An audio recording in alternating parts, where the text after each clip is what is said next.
میں تو نالائق قسم کا آدمی ہوں، لیکن آپ اللہ واسطے چلتے پھرتے درود کو یہی درود ابراہیمی سمجھ رہی ہیں کہ نہیں؟ اور باقی یہ السلام صلی علی محمد النبی الامی وبارک وسلم، جو اس کو جمعے کو پڑھے گا 80 سال کے گناہ معاف ہو جائیں گے، 80 سال کی نیکیاں مل جائیں گی، یہ اللہ کو بھلا کر اس کی کوئی سند نہیں۔ حضرت شیخ الحدیث رحمۃ اللہ علیہ نے اس کو نقل تو کیا ہے، لیکن اس کی کچھ بھی نہیں ہے۔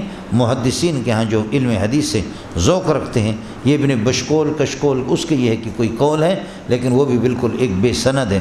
حضرت جی نے فضائل میں اس کو نقل کیا ہے، اس لیے امت کو اس قسم کے مسائل میں نہ لگا دو مولوی صاحب، سمجھ رہی میں ہے کہ نہیں؟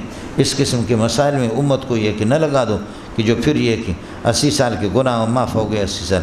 حضرت نے المنار المنیف میں لکھا ہے کہ کبھی حدیث ضعیف کی پہچان یہ بھی ہوتی ہے کہ چھوٹے عمل پر اللہ آپ کا بھلا کریں، بڑا صحیح ہے کہ اس پر ثواب دکھائے، جیسے کہ اللہ کے راستے میں نکلیں گے میرے بھائی تو پھر ایک نماز پہ 49 کروڑ نماز کا ثواب ملے گا۔ آپ اس کو صحیح لکھیں، اس کی سند کے پر کتابیں لکھیں، تبلیغ والے آپ کو پیسے خوب دیں گے، اور دے دیا ماشاءاللہ۔ کچھ مولویوں نے حق ادا کر دیا، لیکن حضرت اقدس مفتی رشید احمد رحمۃ اللہ علیہ نے اس کی خوب خبر لی کہ یہ سب کچھ جھوٹ ہے، سمجھے؟ محمد رسول اللہ پر اس قسم کے جھوٹ نہ بولا کرے ساتھی، اس لیے یہ مستقل سلسلہ ہے، سمجھے؟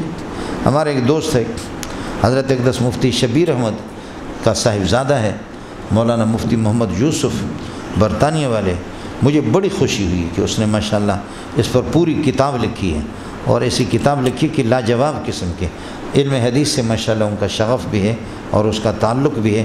سب سے پہلے اس نے اس کی خبر لی، سمجھ رہی میں ہے کہ نہیں؟ سب سے پہلے انہوں نے اس کی خبر لی، جیسے کہ شب برات جس انداز پہ ہم لوگ مراتے شب برات، اس کا جو سلسلہ ہوتا اس پر بھی پورے ہمارے کراچی والے مولویوں نے کتابیں لکھی ہے۔